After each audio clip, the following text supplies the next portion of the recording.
Batman जमीन पर गिर चुका था। उसके अंदर थोड़ी सी भी ताकत नहीं बची थी अब कि वह उठ के जाए, वह उठ के कुछ देख पाए। और तभी वह देखता है कि उसके सामने वह शीशी पड़ी है। जब तक बैटमैन कुछ सोचता समझता तब तक वह आदमी जो उसको वो शीशी फेंक के गया था, वो बोतल फेंक के गया था, वो गायब हो चुका था। बैटमैन के सामने बस एक ऑप्शन था, रोड पे पड़े तड़े तड़पता रहे या उस बोतल को पी ले। बैटमैन ने दूसरा ऑप्शन चूज़ किया। बैटमैन ने रिस्क लिया। बैटमैन ने वह बोतल उठा के पी ली। अब यहाँ पे दोस्तों बैटमैन के अंदर कुछ चेंजेस दिखाई दिए। बैटमैन धीरे धीरे अपने पुराने रूप में आता जा रहा था। बैटमैन अब फिर से पुराना बैटमैन, गौतम का बैटमैन लौट आया था। उसने वह शीशी पीने के बाद अपने अंदर कुछ चेंजेस देखे। वह हील होने लगा। उसके अंदर एक उम्मीद जगी कि वह अपने अल्फ्रेड को बचा लेगा और गौतम वासियों को एक नॉर्मल लाइफ फिर से दे देगा। और बैटमैन अपने लैब में बैठा हुआ है और वो उस छोटी सी बॉटल को देखकर सोच रहा है कि आखिर इस बॉटल में ऐसा क्या है, ये बॉटल में ऐसा क्या है जिससे वो ठीक हो गया, और कैसे पूरी गॉथम सिटी और अल्फ्रेड इससे ठीक हो सकती है। और उसके मन में ये भी सवाल है कि वो आदमी कौन था जिसने उसको ये बॉटल दिया और उसकी मदद क्यों की। बैटमैन के मन में यही सवाल चल रहा है कि ये रॉस लैबोरेटरी क्या है जिसके बारे में उसने कभी भी नहीं सुना। बार बार उसके मन में यही एक ही सवाल चल रहा है। दोस्तों बैटमैन पूरी ही अपने डाटा बेस में खोजते रह जाते हैं एक लॉस लाइब्रेटरी के बारे में, पर उनको कुछ नहीं मिलता रॉस लाइब्रेटरी के में। उनको जब आप खुद ही इमेजिन करिए, अगर बैटमैन जैसा आदमी नहीं पा रहा है रॉस लाइब्रेटरी को तो वो जगह कितनी खतरनाक जगह होगी दोस्तों। अगर लॉस लाइब्रेटरी नहीं मिलेगी तो शायद अल्फ्रेड कभी ना दिखे बैटमैन को वापस, शायद गौतम कभी नॉर्मल ना हो। इसलिए बैटमैन के लिए वो लॉस लाइब्रेटरी उनको लाना ही था खोज के। पर बैटमैन उम्मीद खोते जा रहे थे, दिन पर दिन वो खोते जा रहे थे, खोखले होते जा रहे थे।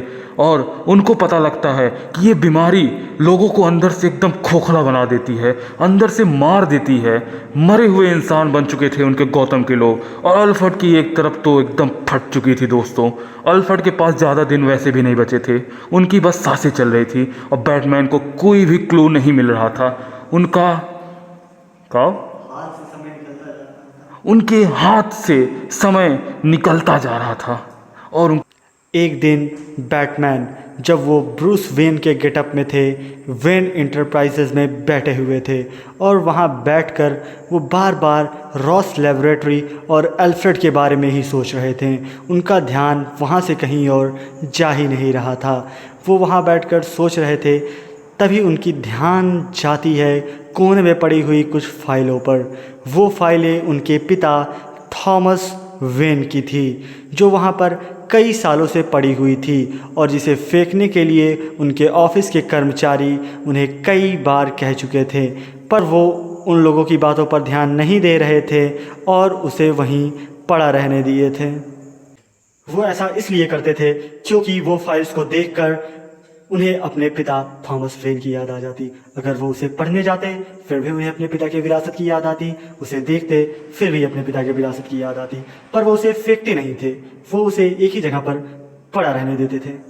लेकिन दोस्तों आज ब्रूस वेन को पता नहीं क्या हो जाता है। वो बहुत ही गुस्से में आ चुके थे, डेली इस सब किचकिच से वो परेशान से हो चुके थे। उनके पास बस यही काम नहीं था दोस्तों अल्फ्रेड का अलावा।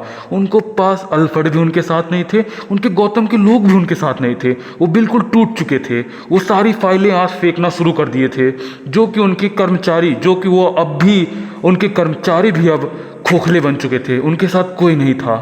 वो सारी फाइलें फेंकना शुरू करते हैं और जैसे ही फेंकना शुरू करते हैं उसमें से उनकी नज़र जाती है। जैसे ही वो आग लगाने जाते हैं डस्टबिन में सारी फाइलें फेंकने के बाद, उनकी नज़र जाती है एक शब्द पर, एक पहले शब्द पर जिस पे लिखा था आर। वो फाइल निकालते हैं और वहाँ पे दोस्तों लिखा रहता है रॉस। उनके अंदर एक हलचल सी मच जाती है ये रॉस शब्द देख के। वो तुरंत ही उस फाइल को निकालते हैं, उस पर रॉस लैबोरेटरी लिखा रहता है। उनके अंदर एक उम्मीद की किरण जग जाती है। उनको लगता है उन्होंने सब पा लिया है, सब हासिल कर लिया है दोस्तों। तो ब्रूस वेन वो सभी पेपर्स को अरेंज करते हैं और अरेंज करने के बाद वो शॉक हो जाते हैं जब उस फाइल पे देखते हैं नाम प्रोजेक्ट रॉस लैबोरेटरी। जी हाँ, प्रोजेक्ट रॉस लैबोरेटरी, जो कि थॉमस वेन के द्वारा ही शुरू किया गया था और जो कि मिस्टर रॉस के कहने पर उनके पिता थॉमस वेन ने बनाया था। ये देख के ब्रूस वेन बिल्कुल हैरान हो जाते हैं कि ये वेन इंटरप्राइजेस के अंदर ही बना हुआ है। यह देखकर ब्रूस वेन बहुत ही हैरान हो जाता है, क्योंकि यह एक ऐसी जगह थी दोस्तों, ये किसी भी मैप पर मौजूद नहीं थी और ये बैटमैन के 6 के 6 सैटेलाइट पर भी नहीं थी। दोस्तों, ये सब देखने के बाद बैटमैन का दिमाग पूरी तरीके से घूम जाता है। इसकी बहुत ही खतरनाक जगह थी, पर बैटमैन को रिपोर्ट आगे पढ़ने के बाद पता लगता है कि यह जगह रॉस ने पूरे 40 साल पहले बनाई थी।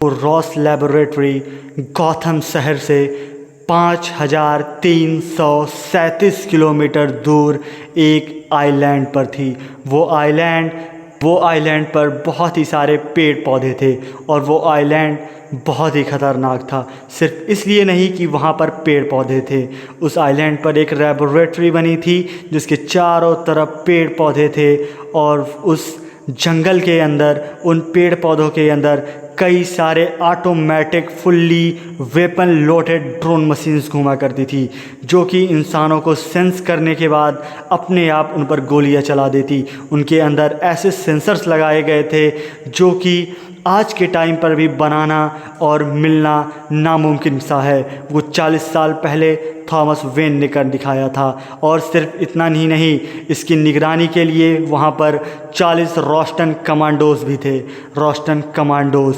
और इसके साथ साथ वहाँ पर 16 बोट थी जो आइलैंड के बाहर से उसकी निगरानी रखती थी। और उसके साथ साथ 4 सबमरीन भी वहाँ पर थी जो कि अंदर छुपी रहती थी और किसी को भी उनके बारे में पता नहीं लगने लगता था। लेकिन सवाल यहाँ पर एक ये भी आता है कि इतना सिक्योर, इतनी सारी सिक्योरिटी वाली ये जगह मैप पर आखिर कैसे नहीं थी? आखिर क्यों ब्रूस वेन की नज़रों से ये बची रह गई? ब्रूस वेन के 6 सैटेलाइट्स इसे क्यों नहीं पकड़ पाए? क्योंकि उस जगह पर थॉमस वेन ने मिस्टर रॉस के साथ मिलकर 2 अल्ट्रा न्यूक्लियर बैलिस्टिक प्रोपक्यूलर डिमोट्रास्टेमिनोल लैक्यूस्ट्रूटिक मिसाइल रखी हुई थी। जी हाँ दोस्तों, ये दोनों मिसाइल्स ऐसी मिसाइल्स थी जो उस पूरे जगह को प्रोटेक्ट करके रखती थी। प्रोटेक्ट करके मतलब ऐसा वैसा प्रोटेक्शन नहीं था, वो ऐसा प्रोटेक्शन था कि वो उतने एरिया को दुनिया के किसी भी सैटेलाइट की नज़र में नहीं आने देती थी। जी हाँ, सैटेलाइट जब ऊपर से उस जगह को देखते थे तो उनको केवल पानी पानी नज़र आता था। वहाँ पर कोई ज़मीन है इस बात का कोई नामो निशान तक नहीं था। उन सैटेलाइट ने उस आइलैंड को पूरी तरीके से कवर करके रखा हुआ था।